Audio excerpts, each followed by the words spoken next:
Bharatiya Janata party में सब कुछ सामान्य दिखता है, लेकिन भीतर ही भीतर एक बड़ा सियासी उबाल पक रहा है।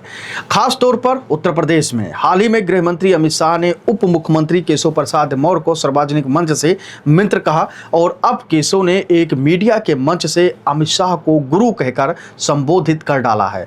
केशव ने अपने बयान में कहा है कि शाह का उन्हें मित्र कहना उनका बड़प्पन है, लेकिन मेरे लिए वो एक गुरु हैं जिनसे मैंने राजनीति के गुण सीखे हैं। मौर्य ने बताया कि जब अमित शाह यूपी प्रभारी थे तब उन्होंने उनके मार्गदर्शन में 2014 में फूलपुर से चुनाव लड़ा और जीता भी। बाद में जब शाह बीजेपी के अध्यक्ष बने तो उन्होंने ही मौर्य को यूपी बीजेपी अध्यक्ष बनाया। एक इंटरव्यू में मौर्य ने अमित शाह को वर्तमान राजनीति का चाणक्य बताते हुए कहा कि विश्व हिंदू परिषद में मैं संगठन का मुझे अनुभव था, लेकिन राजनीति में बड़ा काम कैसे होता है ये अमित शाह से सीखा हूं।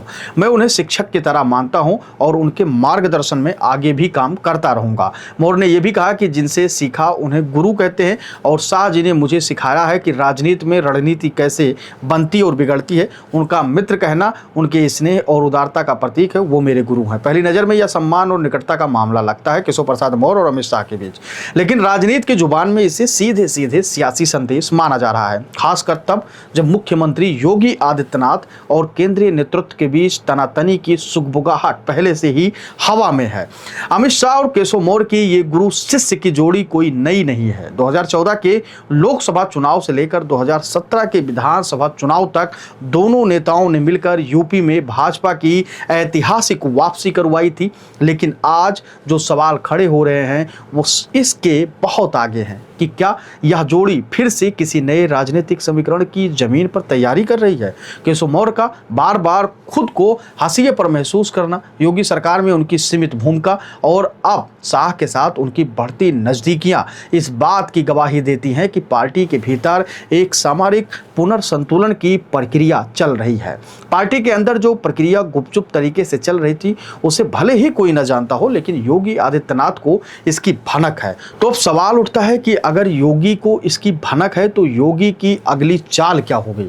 तो इस सवाल का भी जवाब आप सुन लीजिए। योगी आदित्यनाथ को राजनीति में कमजोर आंकना अब तक हर किसी को भारी पड़ा है, चाहे संघ हो या फिर पार्टी हाईकमान। योगी ने हमेशा यह जता दिया है कि यूपी में उनकी पकड़ न केवल प्रशासनिक है बल्कि जन भावनाओं पर भी उनकी मजबूत पकड़ है। ऐसे में यदि अमित शाह और केशव मौर्य की जोड़ी भाजपा के भीतर कोई नया ध्रुव या केंद्र बनाने की कोशिश करेगी तो यह योगी के लिए सिर्फ चुनौती नहीं बल्कि एक अवसर भी हो सकता है अपनी ताकत का और धार देने का। योगी आदित्यनाथ का ट्रैक रिकॉर्ड बताता है कि वह कभी भी सीधी टक्कर देने से नहीं कतराते। उन्हें पता है कि सत्ता में सिर्फ कुर्सी से नहीं, जन समर्थन और संगठन पर पकड़ से चलती है। ऐसे में आने वाले महीनों में वह भाजपा के भीतर बड़ी सर्जरी कर सकते हैं। नए चेहरों को बढ़ावा देकर शाह केशव खेमे को संतुलित करने का प्रयास कर सकते हैं, लेकिन इन सब के बावजूद बीजेपी के लिए खतरे की घंटी भी है। ये सारी बातें वजह यह है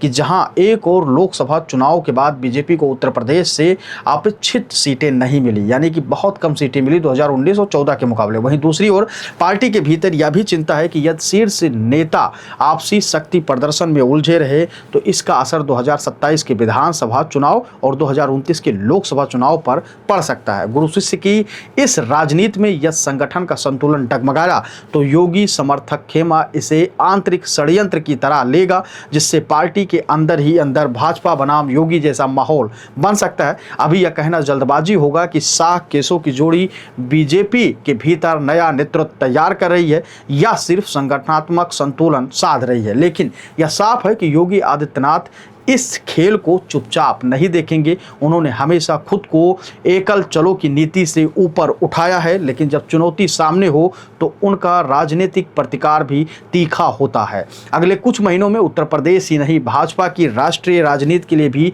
ये मुद्दा निर्णायक साबित हो सकते हैं। योगी आदित्यनाथ की बढ़ती लोकप्रियता से कई सारे लोग हैं जो परेशान है, वो चाहे बीजेपी के बाहर हो चाहे बीजेपी के अंदर, क्योंकि माना जा रहा है कि मोदी के बाद योगी आदित्यनाथ को संगठन सबसे ज्यादा पसंद करता है।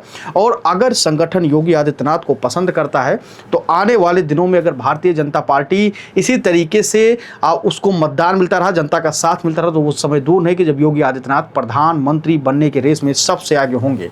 और प्रधानमंत्री बनने के रेस में है योगी आदित्यनाथ, इसीलिए अंदर और बाहर दोनों उनके दुश्मन बैठे हुए हैं और उनको नहीं देखना चाहते कि वो आगे इस तरीके से अकेले बढ़कर चले जाए। वैसे आप अपनी राय हमको कमेंट सेक्शन में दीजिएगा और बताइएगा कि योगी आदित्यनाथ के खिलाफ चल रही ये साजिश है या फिर सिर्फ संगठन को मजबूत करने के लिए तमाम तरीके के बातें और फैसले हो रहे हैं। और अगर बीजेपी योगी आदित्यनाथ को किनारे करती है या उनको मुख्यमंत्री पद से हटा के कहीं और शिफ्ट करती है तो भारतीय जनता पार्टी को उत्तर प्रदेश की विधानसभा चुनाव में कितना बड़ा नुकसान का सामना करना पड़ सकता है। आप अपनी राय हमको जरूर दीजिएगा। धन्यवाद।